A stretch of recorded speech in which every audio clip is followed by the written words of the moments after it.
انتوا عارفين ان احنا مش لازم نكمل العمل للاخر؟ من اكتر الكومنتس اللي كانت بتجيلي الفتره اللي فاتت هو احساس فقدان الشغف اتجاه القرايه، او بمعنى اصح الريدنج بلوك. بقيت حاسه ان من احد اسباب مشكله الريدنج بلوك هو سقف التوقعات اللي بنحطه قبل ما نقرا اي عمل. مستنيه العمل ده يكون قوي بشكل معين، مستنيه النهايه تبقى مقفوله، مستنيه النهايه تبقى اقوى من كده، مع ان احنا كلنا عارفين ان مش لازم تكون النهايه دايما متوقعه. يمكن من اكتر الحاجات اللي بتثبت لي قوه العمل ان انا مبقاش متوقعه النهايه اصلا.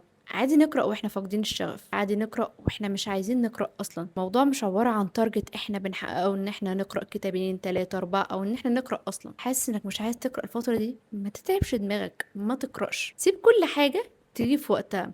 خلوا الموضوع يقلب معاكوا بعادة روتينية، مش تارجت انت داخل توصله. وقتها هتحس روحك بتتعامل مع الموضوع ببساطة، ومش هتوصل لمرحلة الريدنج بلوك. حتى يا سيدي لو وصلت له، صدقني هتلاقي حاجات تانية كتير انت محتاج تعملها غير القراية. فاهمين حاجة؟